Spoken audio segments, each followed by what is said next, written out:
माया कल्लोळाचे घर, त्याला स्वप्नांचे छप्पर. माया कल्लोळाचे घर. हा चित्रपट करताना चांगले अभिनेते हं. ही त्याची मूलभूत गरज होती. कुठली ना कुठली गोष्ट स्वतःच्या आयुष्याशी नक्की रिलेट करता येईल अशी या चित्रपटाची बांधणी किंवा कथाच तशी आहे. की आपण हं, हं. बोलत एक असतो, आपला उद्देश वेगळा असतो. हं, हं. एक माणूस 10-10 जणांचं काम करतो. म्हणजे इथे जर सिनेमाचं शूटिंग जेव्हा करतो तेव्हा एक 70 ते 80 लोकं सहज असतात. कधी-कधी हं, हं, 100-125 ही हं, हं, असतात. तिकडे आम्ही 25 जणांमध्ये शूटिंग पूर्ण हो. करतो. जास्तीत जास्त 25 जण कलाकार धरून. हां. नमस्कार मित्रांनो, मी दीपाली आणि दैनिक बोंबाबोंबमध्ये तुम्हा सगळ्यांचं खूप खूप स्वागत करते. येत्या 27 फेब्रुवारी रोजी आपल्या संपूर्ण महाराष्ट्रात एक नवा कोरा सिनेमा येतोय आणि त्या सिनेमाचं नाव आहे माया. आणि या संपूर्ण सिनेमाची टीम आज आपल्यासोबत आहे. नमस्कार सर. नमस्कार, मी या चित्रपटाचा दिग्दर्शक आदित्य इंगळे. येस. मी या चित्रपटाचा गीतकार वैभव जोशी. मी या चित्रपटाचा निर्माता नितीन वैद्य. आणि मी या चित्रपटाचा संगीत दिग्दर्शक पार्थ उमराणी. नमस्कार. ओके. आज आपण या भन्नाट टीमसोबत सुंदर असा संवाद साधणार आहोत. सगळ्यात आपण दिग्दर्शकांपासून सुरुवात करूयात. सर, सिनेमाचा ट्रेलर आलाय. ट्रेलर अत्यंत सुंदर आहे. मानवी भावभावनांचा मेळ घालणारा असा हा सिनेमा आहे. तर काय सांगाल या सिनेमाबद्दल, की ही कथा नक्की कशी सुचली आणि कुठून सुरुवात झाली नेमकी? अ, कथा कशी सुचली हे सांगता येणं थोडं अवघड असतं.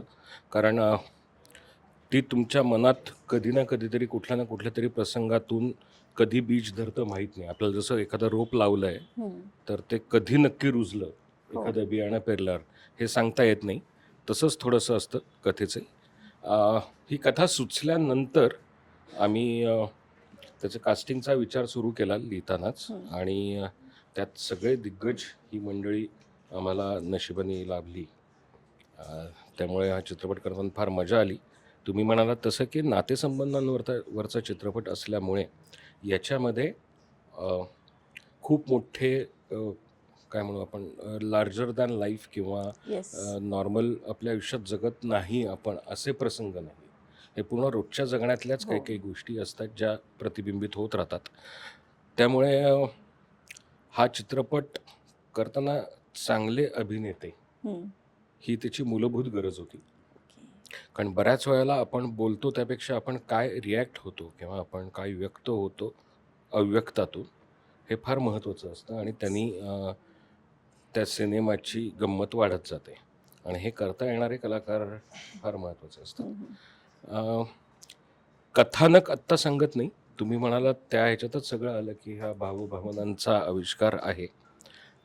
कारण कथानक सांगितलं तर त्यातली गंमत निघून जाईल, जी 27 तारखेला मंडळी बघतीलच.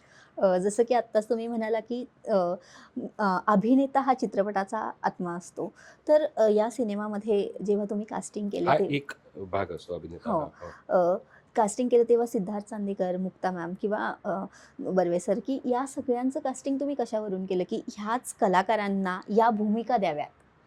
मी म्हणालो तसं की तुम्ही लिहिताना तुमच्या मनात काय काय वेळेला हे काम, हे पात्र कोण करू शकेल हं, हं. याची एक कल्पना तुम्ही, काही ॲक्टर्स तुमच्या डोक्यात असतात.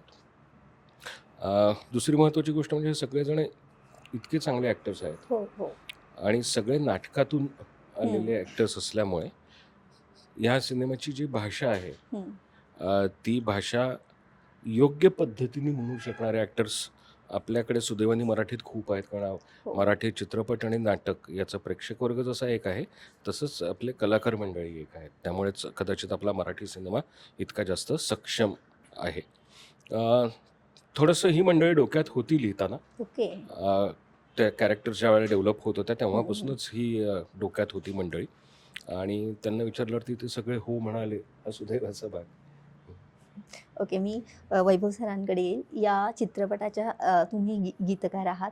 चित्रपटात आत्तापर्यंत तुम्ही अनेक गाणी दिलेली आहेत, अगदी समृद्ध अशी. तर या चित्रपटाबद्दल गाणी लिहिताना काही वेगळा अनुभव होता का? कारण की हा सिनेमाच मुळात भावनांचा आहे. प्रत्येक मिनिटा-मिनिटाला तर मला तर वाटतंय मानवी भावना आपल्याला दिसणार आहेत. तर ह्या चित्रपटाचे गीत लिहिताना किंवा शब्द लिहिताना कशा प्रकारचे चॅलेंजेस आले तुमच्या? मला असं वाटतं प्रत्येकच सिनेमा ह्याच असं नाही, प्रत्येक सिनेमा तर मिनिटा तुम्हाला भावना दिसतातच, म्हणूनच आपण त्याचा सिनेमा हो बनवतो. हो परंतु जसं आदित्यजी म्हणाले की रोजच्या जगण्यातली गोष्ट आहे, जे आपण सगळेजण जे सिच्युएशन्स फेस करतो. तर गीतकार म्हणून काम करत असताना तुम्हाला सर्वांना माहीत असलेली गोष्ट त्यांना माहीत नसलेल्या पद्धतीने सांगण्याची गरज असते, की हे माहिती तर आहेच आहे की असं असं नात्यांमध्ये घडतं, तर मग का मी ही गाणी ऐकावीत अच्छा नव्या सिनेमातली. हे आधी कदाचित वैभव जोशींनी नात्यांवरती असं लिहिलेलं, माझ्या आधी खूप मोठ्या लोकांनी बरंच काय काय लिहून हो ठेवलेलं. हो माझे समकालीन गीतकार लिहित आहेत. प्रत्येक सिनेमांमध्ये अशा गाण्यांच्या जागा तयार होतच असतात. तर तुम्हाला वेगळ्या पद्धतीने काही सांगता येतं का? तर मला असं वाटतं की गाणी लिहिताना तुम्ही अभिव्यक्त होताना सुद्धा अभिव्यक्तीमधलं अव्यक्त तुम्हाला जपता वा आलं पाहिजे. जे आपल्या रोजच्या आयुष्यामध्ये एकमेकांच्या नात्यामध्ये पण आपल्याला दिसतं, की आपण बोलत एक असतो, आपला उद्देश वेगळा असतो. म्हणणं सांगण्याची पद्धत वेगळी असते. काही थोडंसं झाकून ठेवून आपण बोलतो. जिथे आपण नात्यांची जिथे कुचंबणा होते असं म्हणतो, अशा ठिकाणी विशेषतः. तर अशा पद्धतीचं काहीतरी ॲब्स्ट्रॅक्ट पण तरीही लोकांना सहज सुलभ वाटेल, पण त्याच्या मागे काहीतरी अजून सांगणं आहे, अशी गाणी तयार करण्याचं आव्हान होतं. 2 गाणी आहे त्याच्यामध्ये. हो आणि विशेषतः माया ह्या शीर्षकाला धरून करताना मायाचे अनेक पदर माया या शब्दाचे आहेत. तर ते सगळे उलगडता येतात का हे बघण्याचा आम्ही प्रयत्न केला. सांगीतिकरित्या त्याला वेगळ्या दिशेने नेता येतं का असं पण बघितलेलं आहे. आणि दुसरं जे गाणं आहे ते मनाच्या कल्लोळाचं आहे. हो हो ते प्रत्येकालाच आपण प्रत्येकजणच हा सगळा कोलाहल आणि कल्लोळ अनेकदा वरकरणी शांत भासत असताना मनामध्ये आपण अनुभवत असतो. तर असे 2 पद्धतीची गाणी लिहिली आहेत त्याच्यामध्ये. येस मी पार्थ सरांकडे येईल. सर सिनेमाची गाणी आलेली आहेत सगळ्यांना खूप जास्त आवडलेली आहे तुमचा आवाज Thank किंवा तुम्ही ज्या प्रकारे संगीत दिलेलं आहे त्या प्रकारे याआधी देखील तुम्ही अशा प्रकारची गाणी केलेली आहेत परंतु ही गाणी करताना काही वेगळा अनुभव आला का? हो, एक तर म्हणजे मी वैभव दादाबरोबर पहिल्यांदा काम करतोय, आदित्य दादाबरोबर, नितीन सरांबरोबर. सो या नवीन टीमचा भाग होणं ही खूप मोठी संधी आणि हे खूप मोठा खूप मोठी गोष्ट हो होती माझ्यासाठी. सो हा सगळ्यात महत्त्वाचा मुद्दा. आणि चित्रपट बघितल्यानंतर तुम्हाला कळेल, की मी म्हणतो तसं, की प्रत्येकाला कुठली ना कुठली गोष्ट स्वतःच्या आयुष्याशी नक्की रिलेट करता येईल अशी या चित्रपटाची बांधणी किंवा कथाच तशी आहे, की आपण काहीतरी याच्यामधनं स्वतःशी बांधून ते घेऊन म्हणजे असं होणार नाही की चित्रपट झाला आणि तुम्ही घरी गेलात आणि विषय संपला. तुम्ही काहीतरी डोक्यात घेऊन काहीतरी घोळत राहणार आहे आत. त्यामुळे हाच मुद्दा होता जेव्हा चित्रपटाची गाणी करण्याची सुरुवात झाली तेव्हा सगळ्यात आधी तो 2 वेळा चित्रपट मी बघितला. एक म्हणजे आपण प्रेक्षक म्हणून बघतो, हो हो कारण संगीतकार हा नंतर, पण आधी मी जेव्हा बघतो तेव्हा प्रेक्षक म्हणून तो मला कसा भावतोय किंवा मला त्यातनं काय समजतंय. आणि गंमत अशी होती की तो बघून झाल्यानंतर मी आदित्य दादाबरोबर खूप वेळ त्याच्यावर चर्चा केली. म्हणजे मला काही प्रश्न होते की बाबा हे असं का, ते तसं का. अच्छा सो हे जे एक कनेक्शन या डिस्कशनमधून तयार होतं ना, त्याच्यातनं हळूहळू कळत जातं की ओके एक्झॅक्टली काय पद्धतीचं आपल्याला संगीताला करावं लागेल. आणि वैभवदाचे जेव्हा शब्द आले तेव्हाही आपल्याला म्हणजे त्याच्या शब्दातनं काय म्हणूयात त्याच्या 70% गोष्टी झालेल्या असतात आपल्याला त्या पुढे जाऊन त्याला चाल लावायची आहे. सो या 2 गोष्टी जेव्हा झाल्या की वैभवदाचे शब्द आणि आदित्यबरोबर डिस्कशन झालं, त्याच्यानंतर आम्ही कशा पद्धतीने जाऊया, जसं वैभवदा म्हणला की पहिलं जे शीर्षक गीत आहे की बैरागी पद्धतीने जाता येईल का, ते कसं वाटेल, वेगळं वाटेल, काय वाटेल. सो ते थोडे प्रयोग करून करून हे गाणी या चाली निश्चित केल्या, याची अरेंजमेंट निश्चित केली की एक्झॅक्टली काय हो वाटेल. हे अशा पद्धतीने काम केलं त्याचं. ओके मी सरांकडे येईल. सर चित्रपट आम्ही पाहिला की भारताच्या बाहेर जाऊन शूट केलेला आहे. सो भारताच्या बाहेर जाऊन जेव्हा हा चित्रपट शूट झाला तेव्हा कोणत्या प्रकारचे चॅलेंजेस तुम्हाला फेस करावे लागले? चॅलेंजेस शूटिंगला भारतात काय आणि भारताबाहेर काय हे म्हणजे कॉमनच आहेत. पण भारताबाहेर जाताना खरं तर खूप जास्त चांगलं प्लॅनिंग करून आपण जातो. हो आणि तिथे खूप जास्त नेमकेपणाने शूटिंग होतं. कारण तिथली प्रोसेस कंपॅरेटिव्हली आपल्या इथल्यापेक्षा जास्त सोपी आहे. कारण प्रत्येक गोष्ट तिथे ब्लॅक अँड व्हाईट म्हणजे ईमेलवर, मेसेजवर अशी होते. हो व्हर्बली कुठल्या गोष्टी नसतात होत. अच्छा सो त्यामुळे त्याच्यामध्ये खूप क्लॅरिटी असते. चॅलेंजेस अशी की आपण तो खर्च जो आहे तो आपल्याला निर्माता म्हणून परवडत नसतो बाहेर शूटिंग करायला जाताना. सो खूप कमी लोकांमध्ये ते अच्छा करावं लागतं. सो एक माणूस 10-10 जणांचं काम करतो. म्हणजे इथे जर सिनेमाचं शूटिंग जेव्हा करतो तेव्हा एक 70 ते 80 लोकं सहज असतात. कधी-कधी 100-125ही असतात. तिकडे आम्ही 25 जणांमध्ये शूटिंग पूर्ण हो. करतो. जास्तीत जास्त 25 जण कलाकार धरून. हां, हां. सो एका माणसाला 10-10 जणांचं काम करावं लागतं.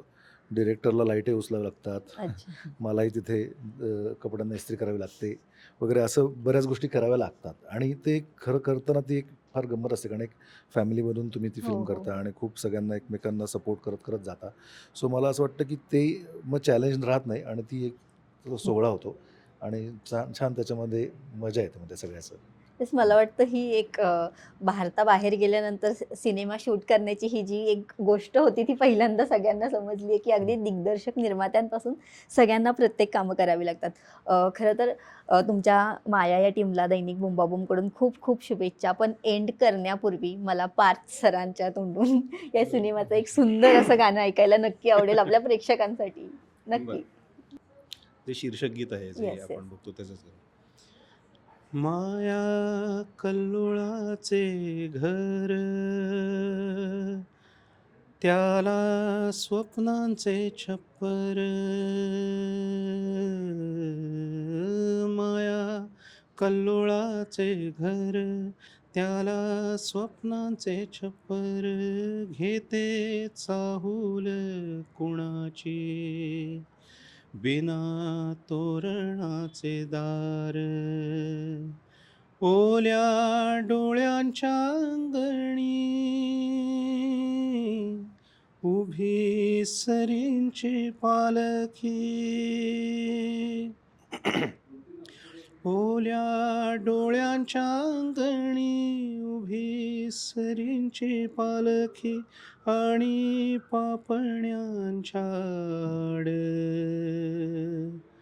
माया मायेला पारखी. जशी काय वीण छाया ही माया, जशी काय वीण छाया ही माया, ही माया. ओ माय गॉड, खूप सुंदर, खूप सुंदर. अ, पुन्हा एकदा तुम्हा सगळ्यांना दैनिक बुंबाबुमच्या टीमकडून खूप खूप खूप शुभेच्छा. तुमचा हा सिनेमा हाऊसफुल हो अशीच इच्छा व्यक्त करतो. हो नक्की. Yes, thank you so much. Thank you. एक क्लिक मनोरंजन फिक्स. बॉलिवूडपासून टॉलिवूडपर्यंत आणि सिरियल्सपासून वेब सिरीजपर्यंत एंटरटेनमेंट इंडस्ट्रीतील प्रत्येक अपडेटसाठी लगेच फॉलो करा दैनिक बुंबाबुम.